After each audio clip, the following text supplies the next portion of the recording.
Assalamualaikum warahmatullahi wabarakatuh. Kami dari anggota Latsar Angkatan 6 Subbagian 2 dari kelompok 3 ingin memaparkan hasil dari benchmarking kami di BPJS Kesehatan. Informasi kami peroleh dari akun media sosial berupa Instagram yaitu BPJS Kesehatan RI dan juga dari web resminya yaitu bpjskesehatan.go.id. Kami beranggotakan 3 orang, Muhammad Maulana Putra Sidik, Akmal Maulana, dan Fitri Umami. Dari masing-masing kami akan menjelaskan poin-poin berakhlak hasil dari benchmarking kami pada BPJS Kesehatan. Poin yang pertama yaitu berorientasi pelayanan. BPJS menunjukkan komitmen yang tinggi terhadap nilai berorientasi pelayanan.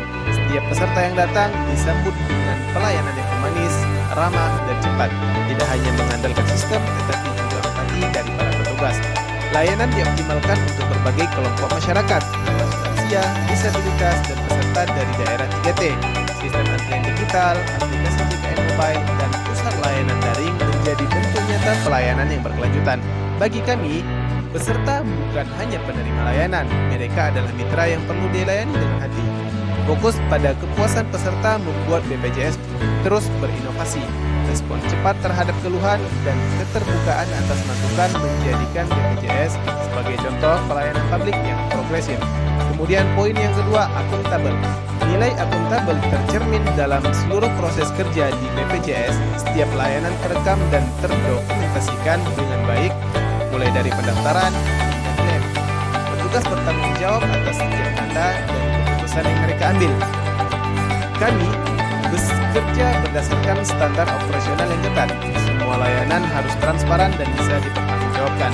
Selain itu, audit internal dilakukan secara berkala. BPJS juga aktif melaporkan kinerjanya kepada publik sebagai bentuk keterbukaan informasi.